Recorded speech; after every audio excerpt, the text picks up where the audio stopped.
do we really need more options? Yeah, there's just no good Christian singles left. The more you compare yourself to somebody else and their story or their situation, the more you're going to live in scarcity and the less results you're going to have. Wait, you dated other people before me? I did date other people before you. This is ridiculous. I'm getting off. Trying it one time and it didn't work, boo-hoo for you. If I'm more concerned you've tried it 50 times and it didn't work. We can talk then. But if you're stuck fantasizing over a specific story, a specific love story, you are completely ruining your dating life. And the only person you have to blame for that is yourself. Get up off your behind and do something different. In the words of Taylor Swift, shake it up, shake it off, and shake it up.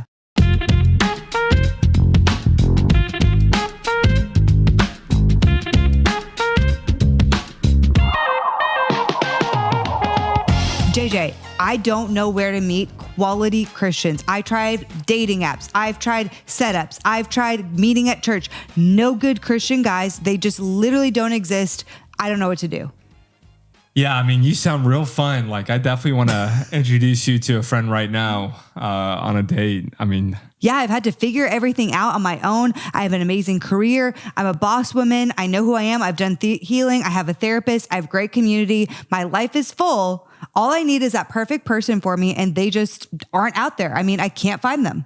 Yeah, you're right. You definitely don't sound like you need a little bit more therapy and to chill out. You definitely sound like the only thing missing is a man. Here's the thing. I don't want to make fun of you guys that actually feel this way, but this is what we hear often from the Christian singles we coach, that there's no Christian singles out there. They can't find any great eligibles, and they're sitting there wondering why they're still single. Meanwhile, they're sitting on their couch, potentially not even really putting themselves out there. So calling up, not calling out, right? Yes. We want to call you guys up and actually help you to shift your mindset that they do exist, okay? It's not the dry and desert wasteland out there. It is if that's how you look at it. If that's what you focus on. But there are quality people out there that you can find, and we want to help you do that. Yeah, there's your immediate circle of friends and community, and then there's this outside circle. And guess what? I guarantee you in both, there's qualified matches who would make a great godly spouse. Yeah. Now, whether or not you're open to the ones in your immediate circle, I'm sure you've thought about a lot. Maybe we're not here to challenge that in this episode. That's a future one. But we're talking about, I have this immediate circle and I'm looking to expand it as far as options and people. Yeah. Now, ironically, I just can't help but say this. We know more people than ever before, and we have more options than ever before, and we're more single than ever before. Yes. So even us doing this episode, I'm conflicted because do we really need more options? Are we really out of options? Is it an options issue? Yeah, there's just no good Christian singles left. Yeah, and where do I meet them if they do exist? Well, they definitely do exist. You probably know a lot of them, and they're just not what you're maybe looking for. Now, instead of, I don't know, we already started off with some critiquing and challenging. Is that enough for one episode? So we get into, No, we got to get into it. Okay, let's get into it. Because I also do want to help you guys. We, as dating coaches, were single not too long ago, and we were also on this journey. I was in my 30s when I got married. I dated for 18 years, and I had to actually challenge myself of like, am I just sitting on my couch waiting for God to bring me, quote, the one? Or am I participating in this journey of dating? Am I actually going out there and being a part of the equation to find a person? Or am I just hoping that he shows up? Right, because in Christian dating, there is this idea of God is supposed to make it happen when I least expect it, right? You know what's funny? In the Bible, we don't have dating, but we do have arranged marriages. So that's maybe what the last thing you would think of as actively looking. Like your parents just kind of do the matchmaking and you say yes or no.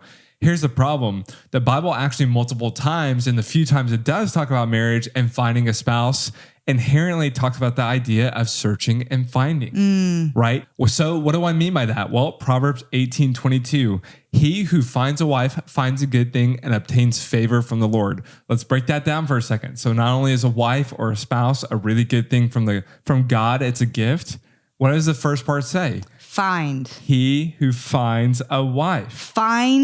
To find something means it's an active journey. Yeah, so this just implies the idea of intentional seeking rather than just passively waiting. Even the Bible with arranged marriages encourage the idea of actively seeking a spouse, a godly spouse, right? Not just passively waiting. That's a huge myth, a huge challenge in our theology. That's the problem of waiting, and the theology of waiting is we think of waiting as this passive season where we're just here waiting contently on the Lord. But actually waiting is, I'm not going to settle for anything less than God's best. But waiting doesn't mean that I'm just sitting there complacent and not participating and searching and being an active part of the process. And what's funny is this does not just apply to dating. This applies to all areas of our life. Totally. Proverbs 31:10. You know this one.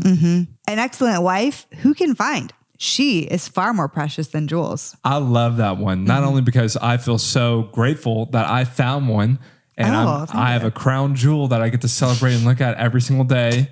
We definitely don't fight, and you're definitely always looking beautiful with makeup and without makeup. And that is not sarcasm. You definitely did not eat chili last night and smelled up our entire house today. That's true. Yeah, we had to fumigate the house. But more importantly, I love this because it's rare. You think about a really rare diamond or a rock, what makes it so valuable? It's extremely hard to find. Why is it hard to find? Well, because it's buried under thousands and thousands of feet of rock and labor, and it's extremely laborious. You have to discern and shift, and you have to go through a lot of material just to find that diamond, right? Yes, but it's also very active. Yeah, well, does that sound like a pretty passive process to you? Does it sound easy? No. Does it sound like, I'm just kind of walking around and my foot stumbled on this rock and I looked down? No. Okay. Now, that can happen? Sure. Yeah. But I think the majority of believers here are called to labor and find and discern. I love this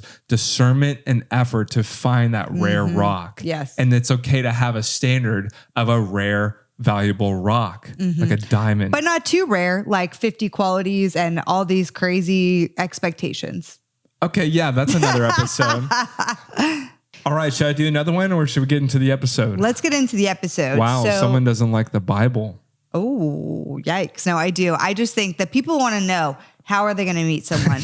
Where are they going to meet them? So here, first, if you're watching on YouTube, we want to play a clip for you guys of, this is video staggering. It went viral a few months ago. This shows where people were meeting hundreds of years ago, or like 100, 150 years ago, and now where they're meeting today. And the shift in the last 20 to 30 years is insane. Yeah. So watch this video.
All right, guys. Hey, if you were listening to the audio, check us out on YouTube so you can watch that video because it's visually really staggering once you actually take a look at it. What stuck out for you? Gosh, the pop up of the online dating. I mean, that was obviously, and the reality that so many people met from family back in the day, that decreased a lot. And especially online dating just went crazy. It's like all the buckets took a hit, but especially friends and family. That is the one that got hit the most. It was by far and away for the past 100 years, 1,000 years, 2,000 years, the primary function through which society had marriages like set up. Yeah. Right. And then, you know, in the digital era, in the past 20, 30 years, it's just changed everything. And now you can sit here and roll your eyes and say everyone online sucks and they're all ghosters, they're all bad. But data is showing that 50% of couples on average are meeting through the apps. Now, we want to break this down because it's actually larger for people who are younger. So if you're in your 20s, you have a higher chance of being on an app and having success. It's 60 to 70% are meeting on apps if you're in your 20s. So a lot of Gen Z. And then as you get into millennials and some, you know, a little bit older than millennials, it's about 50 to 60% of people are meeting on apps in your 30s and your 40s. Yeah. So for context, we took the most popular ways people are meeting. Yeah. And then we also sliced it by 20s and then 30s and 40s to kind of group them because it does kind of change. When you're in your 20s, you don't really act like you do in your 30s and 40s. You don't really go to the same place as you do in your 30s and 40s. Dating is different by decade, is it not? It is. And just a fun fact on online dating, Hinge is leading the way, right? 36% of the users. Tinder's been taking a hit. Yay. But I will shout out our friends at Arc Dating. We love them. It's a brand new Christian dating app and we've been working with them, partnering with them. You guys should check it out.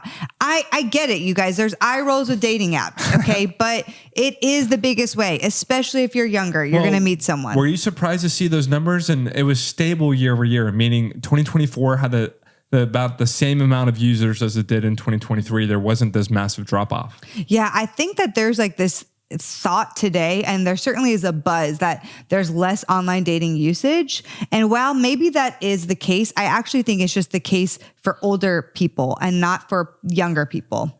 Yeah, well, you have to think about it. Some people have been online dating now for about 10 years. Yeah, so it's like somebody who's in their 30s or 40s, they've already maybe been doing it for 10 years. Yeah. If you're in your 20s, you were probably not allowed to online date when you were 15 years old. I hope not. Yeah, so, and that's the disparity, 60 to 70% in the 20s, and then 50 to 60 in your 30s and 40s. People are starting to get off it more, but even though you feel like you might be exhausted, there's someone who's been waiting to get on online dating and has not gotten on it until the first time, maybe last year. So the second leading one, okay, you're going to love this one, especially as Christians. You can tell, you can definitely tell this was a secular study, right? It's social and bar. Yeah. Social and bar. About 25% of people in their 20s meet at social activities or at the bar. Okay.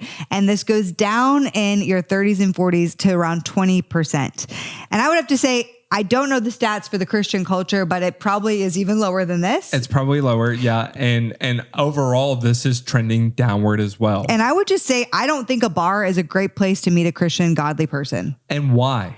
Because I'm not saying that Christians, you can't go out and have a glass of wine once in a while. Because did you not do that? Yes, I did. But that's not where I ever really met people and went on dates with people. Yeah, here's what we say. Like Hinge, Tinder, the bar, none of these are inherently bad. These are just venues. Meaning if you're trying to date and find godly people, the same analogy which you love is if I'm trying to eat healthy, I'm not going to McDonald's, okay? I'm not going to the King China buffet down the street. I'm probably going to go to Chipotle. I'm probably going to go to Sweet Green. I'm going to go to a venue that gives me a better chance to hit my goal, okay? Did you just compare women to King Buffet or China Buffet? No. I'm comparing the venue, meaning if I go on a Tinder or the bar to find a godly spouse, I'm setting myself up for failure.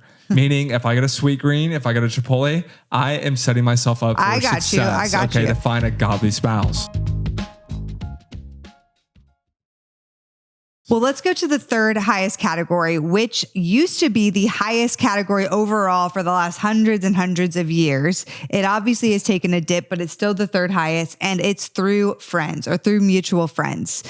If you're in your 20s, you have about a 15% chance of meeting somebody through mutual friends. And actually, this goes up as you get into your 30s and 40s, because let's be honest, like as you get older, right? Your friends are probably getting married off and they're probably like, hey, I want to set you up with someone. Yeah. So I think that's why in your 30s and 40s, there's more of that. And usually there's also more people that have established relationships in their 30s and 40s. Yeah, I think they're a little bit more open to setting up. It's a little bit easier to set up. And, the other one is you're not in school and college anymore. You're not maybe going out as much anymore. Right. So as far as just the data changes a little bit more. Yeah.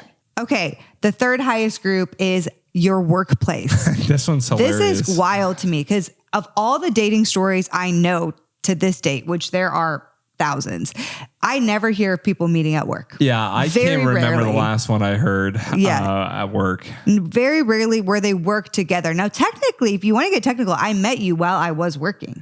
Yeah, that's actually true. Wait a second.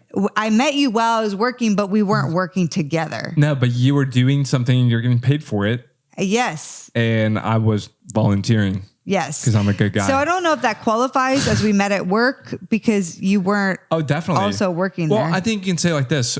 Because of your job, you were out. And this is historically a really great way to look at it. Ruth and Boaz, they were out working in the fields. They were gleaning wheat. Rebecca and Isaac. Rebecca was going to the well and drawing water when the servant. So there is an idea to going out and actively working, put yourself in similar situations. And then you think about your job and what you do. If you're working in finance, you're probably working with maybe some smarter people around you. If you're working in nonprofits, you're probably working around people who have really great hearts and really awesome character who maybe care a little bit less about making a big salary. So yeah, there is an idea to your work circle, and that circle of people you're going to meet is going to be attracting a certain kind of person. Yeah. So if you are in your 20s, it's actually, you have a less percent chance. You have an 8% chance that you're going to meet someone at work. This goes up, almost doubles. It's 14% for in your 30s and 40s. You have a higher percent chance of meeting at work, again, because you're more established in your career. Yeah. You're twice as likely to find your spouse in work as you are in your 30s than you are in your 20s. Yeah. The fifth biggest bucket is events and hobbies. Okay. Shout out Heart of Dating Conference. Yeah. Now, let's go. What's fun about this is it's growing in both decades or all of the decades, right? 20s, 30s, and 40s is seeing other like events and hobbies grow of where they're meeting people. Yeah. So in your 20s, about 5% chance that you're going to meet someone doing a hobby or an activity or an event. But in your 30s and 40s, it goes up to 10%. I would have to say probably for Christians, it's probably higher because there are less people going out to bars potentially and meeting people, and probably more through mutual hobbies or like church events. You know, I think of church events. And I think there's a growing culture right now of niche meetups like pickleball or run clubs and things.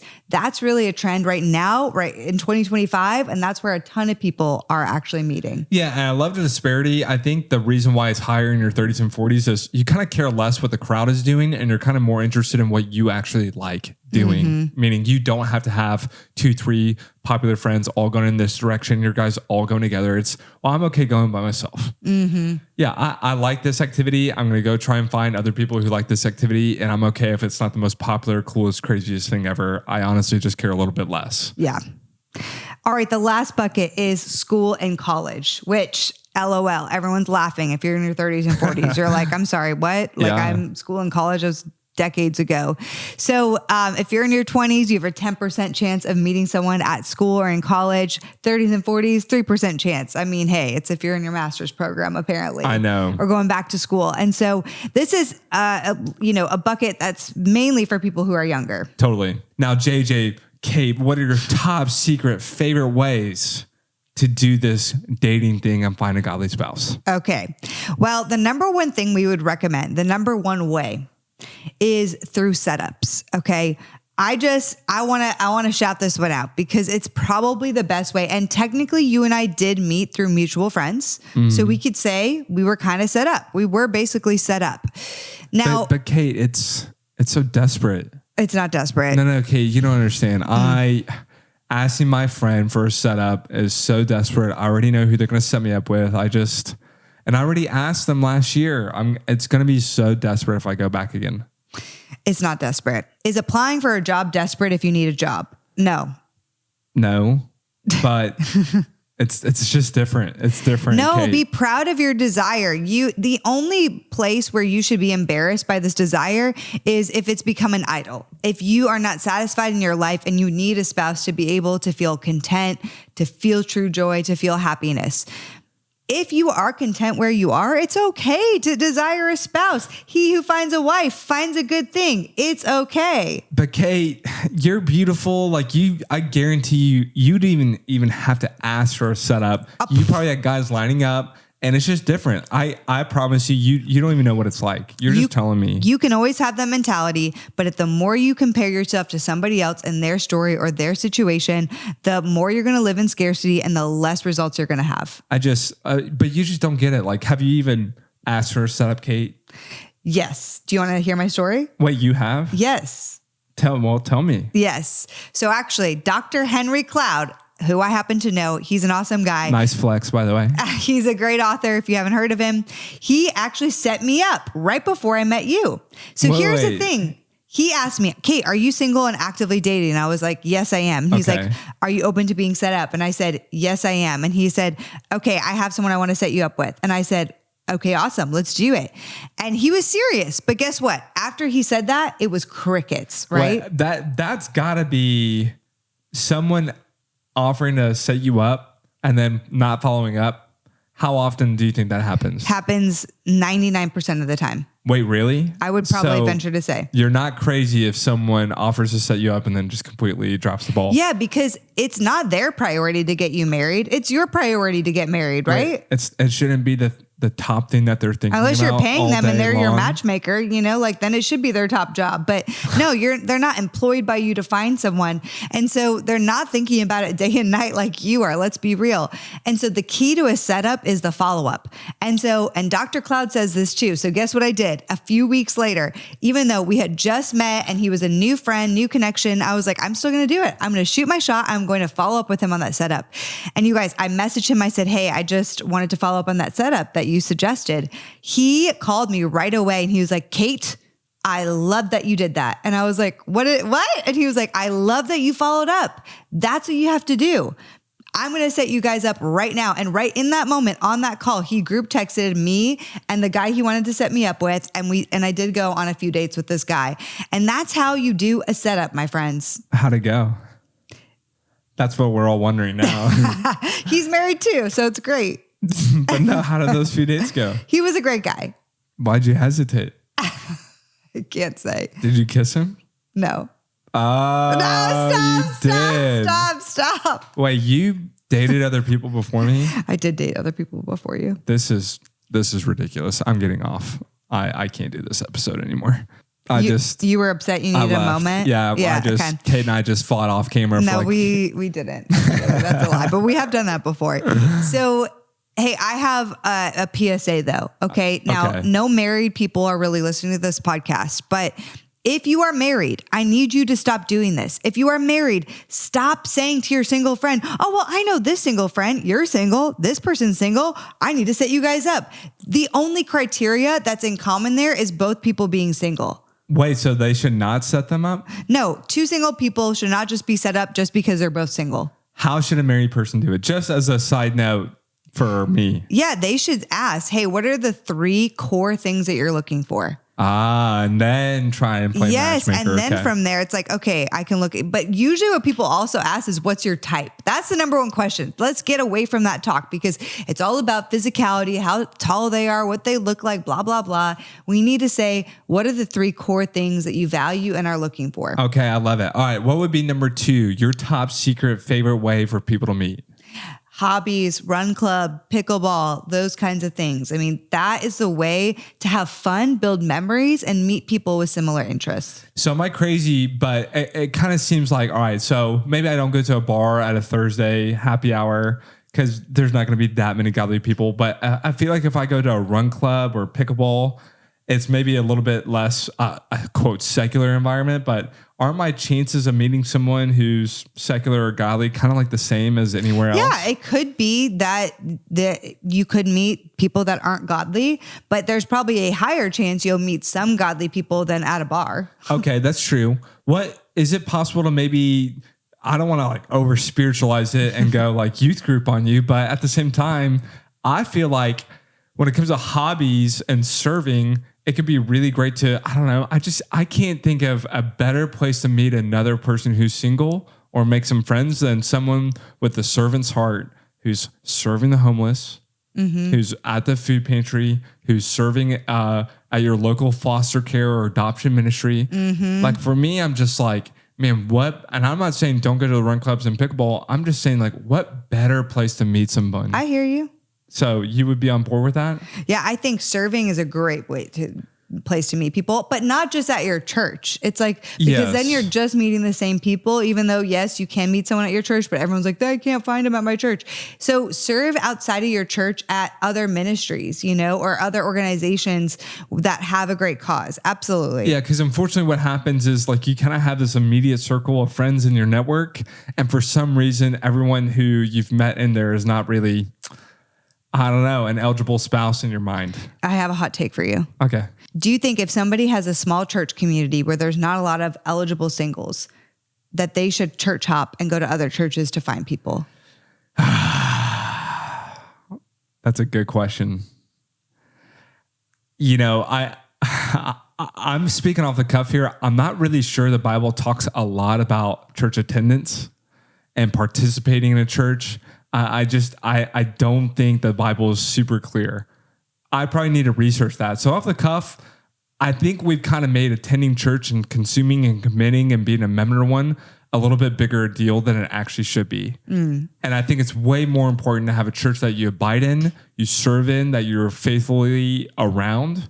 But as far as trying to meet other believers and other singles, I'm totally okay with people going to other churches. Or other church events. Yeah. I think where it becomes challenging is when you're going from church to church, consuming, you have a problem, the cynic inside of you is coming out, and you just have a problem with all of them. They all are doing something wrong. Then all of them have some kind of imperfect thing, and you're just constantly looking for how the church serves you instead of looking for how you can serve that church. That's good. And I think that's one of the mature marks of a believer is you are looking to serve way more than you're looking to be served. Right. Now, that being said, say you're faithfully serving within a ministry or church. Yeah, absolutely. Go out. It's a worship night. It's a young adults night. It's a church night. That's what those nights are for, is for people who are in the church or not in the church to meet and hang out and commune. You're a church cheater. I can't believe you do that, JJ. Yeah, don't tell my pastor who lives one street over. Church cheater, church cheater, church cheater. Okay, the fourth way to meet people. You want to go in for this one? No, you got to go in. Okay, it's events. Well, obviously we just had Heart of Dating Conference, our biggest yearly event. There were people meeting. I mean, we had mingling out the wazoo. Yeah, it was more than probably any other conference we've had. And 50% of people come to our conference solo. So here's a big thing with events is go to a place where you don't know a lot of people. If you're constantly hanging around the same crew, you're never going to meet new people. Yes. So you have to go to events. So somebody randomly invites you to a birthday party where you don't know people. Go to that birthday party 100%. You need to go to Christian type events or different events where you just don't know people, but that potentially have the kind of qualities you might be looking for, such as like, if you know it's a lot of Christians at this event, but you only know one or two people, go to it. Okay. This is probably one of my favorite ways for Christians to meet as well, is just going to different events where they don't know the same people. Here's one thing that is killing you guys. Okay. You guys go to events and groups and you just hang out with each other. Yep. And if you go with a group of 5 girls, okay, ladies, no guys want to approach you. Okay. So don't go with a big group of girls. If you're going to go with one other person. That's it. A guy is not going to approach you if there's 5 ladies in a circle. He's just not. Yeah. I think that was one of the best pieces of advice ever. He's not going to approach you. It's so intimidating. There's 5 ladies and you want to talk to one of them. You're not going to walk up to all of them. Do you think it's the same for the guys? Yes, I think same for the guys. Yeah. Guys should just go with one bro. Dang, you're telling us how to bro out? Yeah. Okay, Kate. So that was really great advice. What are some common? You're welcome. I guess I don't compliment you enough. So what are some common excuses? Like, should I give you one that I can think of right now? Yeah, give me one. Kate, I don't want to go alone. Is that good? Yeah. So if you don't want to go low, then invite one friend, just one friend. Don't invite more than one friend, but also know that tons of people go and meet people solo. So you got to get over that and just put yourself out there. Wait. Okay. So first of all, invite a friend, but I don't have any friends who want to go. I'm like the last single person. Then just go anyway. So go alone? Yeah, go alone. It's scary and awkward. Okay, fine. Then just sit on your couch and eat popcorn. You're never going to meet anyone. So even though it's awkward, is it always going to be awkward? It doesn't always have to be awkward, but dating is kind of awkward. So just embrace that a little bit of awkward is okay. But I tried it once. It didn't work. Okay. Yeah. Trying it one time and it didn't work. Boo-hoo for you. If I'm more concerned you've tried it 50 times and it didn't work. We can talk then. Okay. Even if you tried a few times and it didn't work, that's not enough to not keep going. Is that what you're going to say when you need a new job? Well, I applied to 3 jobs and they turned me down, so I can't try to apply to any more right. jobs. No, I get it, you need to pay the bills. So what if you keep getting rejected? You don't understand. Keep going. I really thought those jobs were the one. I'd put all of my time and love and heart. Well, I think that you maybe got too attached to them without actually realizing that, they didn't choose you back. Dude, are you okay today? You're really coming out. I'm like, sorry.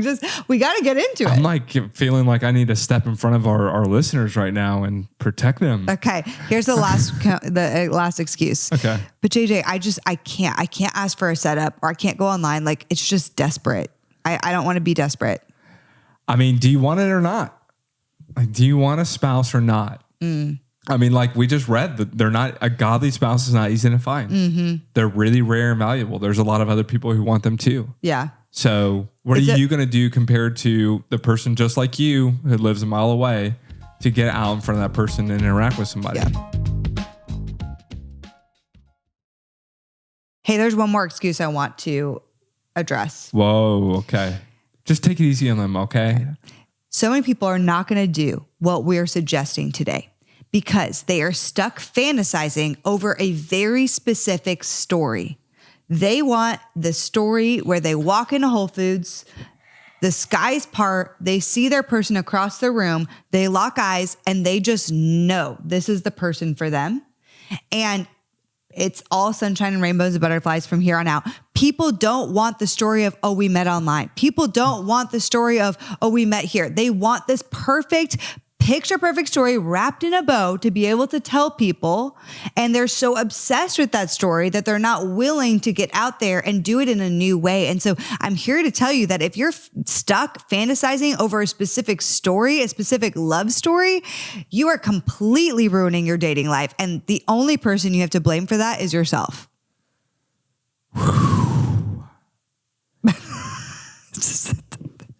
I'm sorry, it's true.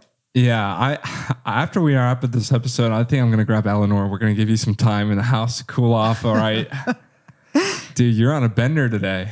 I love it. Okay. Why do you think that is? I think I'm just passionate because I want people to really change the way they're doing things. And I've just come to realize I can go into empathy and grace and compassion all day long. And there's excuse after excuse after excuse after excuse. And at some point, as a dating coach, you need to look someone in the eyes and say, you are the biggest hurdle to why this is not happening. It's not other people, it's you. And so you have to get out of your own way. And when it's excuse after excuse after excuse and victim mentality, I have no other option but to be harsh. And rip off the Band-Aid. Yes. And love. Truth and love. Because it's not about them. It's not about this person listening saying, dang, you got me. It's about the excuse that they're making. Yes. And you want to destroy that excuse, not the person. Yeah. Why do you feel like we are so obsessed with that romanticized story in the first place? And it's funny because it's not about the person, it's about the story. Right. It's about the story that we can tell. It's so cool. It's so beautiful. Because of Disney and rom-com and all these things, it showed from an early age this perfect story that made us fantasize about that. Were you ever guilty of that? Oh, yeah. Totally. Of course I wanted the Kait and Jack perfect Titanic story. And what'd you get instead? I met on a Zoom call in COVID. You got a Walmart. Super romantic. You got a Walmart Shell gas station. And guess what? The guy that I ended up with was on a date with a different girl when we first met. That's kind of a good meet cute. Yeah, really. Yeah, sure. So how would you grade yours on a scale of 1 to 10? I love our story. Okay. But it was definitely never the story I thought I'd end up with. Yeah. It is funny because it never is. Yeah. Right. And it never could be, really. I mean, that's kind of the thing. It's kind of impossible to predict your love story. So while you're fantasizing on that one, there's probably a great one driving right by you. Yeah. Yeah. Okay. All right, guys. So number 5, we have a bonus actually that you are, you're getting this for free and it's brand new, fresh off the press. Okay. Our friend JP Pokluda just announced something called Qualified Date. Now, matchmaking is cool, but it's freaking expensive. Okay? I know. Well, how much is it? It's $5,000 to $60,000. It's insane. It's absolutely crazy. How much? And people say they can't afford our program, School of Dating. Okay. Nobody in this world can afford matchmaking. But I mean, well, someone is. $5,000 to $60,000. So are you thinking what I'm thinking? Should we? Yeah, we need to start this. No, should we quit podcasting and be a matchmaker, right? Well, JP made a way for you to actually get matchmaking, okay, but at a much lower price, okay? So it's $250, which is nuts compared to $5,000 or compared to $60,000. Well, it blew my mind. He just explained it to me the other day. Yeah. And so here's basically the hypothesis. We're more single than ever before, and we have more options than ever before. So we don't really have an option problem. We have kind of like a specificity and choice problem. So what do you know how it works? You pay $200. Okay. So you put your name in the pool. I think that's $25 to be match made and you can be matched with someone else. And to get a guaranteed match, you pay $250 and only if you get your match. And they basically use AI and their algorithm and they really try to narrow it down on faith and values. And they give you one match and that's it for that. And they basically say, you could and probably should marry this person, barring red flags and like core issues. And yeah, that's so they basically say whatever culture's doing, whatever's not working right now, let's do the opposite. We're going to give you one match and that's it. Yeah. So I love it. You guys should check it out. It's brand new. Okay. So if it sucks, don't blame us. It's brand new. Blame JP. But it's cool. But you can visit qualifieddate.com. I think it's going to be awesome. I'm so glad he made this because I think it's really needed and really pumped to see what comes of it. Yeah. They have a heavy screening process. Yeah. I bet. Meaning not everyone could be let in. They really, really try to go above and beyond to not like creepy people in. People who are pretending to kind of be like, they really are trying to filter out really, really great matches. So yeah. And just to be clear, they also, you said it, they use AI. They do use AI to narrow it down to faith and compatibility, but they also have a licensed matchmaker to help match those people. So they have that too. The human element. They kind of had both of those because we can't just trust AI. Computers don't know everything, right? So AI, they narrow it down and then they have the live matchmaker, the human person to help really choose that one main person. Dude, why aren't we this smart? Why didn't we come up with this? I know. I'm shooting myself in the foot right now. Would you have done this if you were single? Yeah, it's a great idea. I absolutely would have. So cool. So, Kait, what's your final, since you're on a heater today? Yeah, they need to choose one of these ways to meet people. Get up off your behind and do something different. In the words of Taylor Swift, shake it up, shake it off, and shake it up. You're not a Swiftie. Sorry, I'm not. You just misquoted. Yeah, but anyway, you guys got this. Get up off your behind and do something different. The more you sit and complain about your circumstances, the less likely they are to change. Is there anything else you want to say to wrap up? I do love you guys. Okay, don't forget that. Yeah. And truth and love, okay? All right. See you next week. Blessings. The Heart of Dating podcast is created by Kait and JJ Tomlin. Shout out to our epic audio and video editor, Scott Caro. We have an amazing Heart of Dating team who helps bring the show to you each week. I want to shout out Lena Gibson, our brand and community manager. We couldn't do it without them. Now, if you guys have never ranked us or reviewed us on iTunes or Spotify, would you consider doing that? It would mean so much because our podcast can get more discovered and more people can learn how to better date as Christians. Don't we all want that? We launch our podcast each and every week on Wednesdays, so we will see you next week.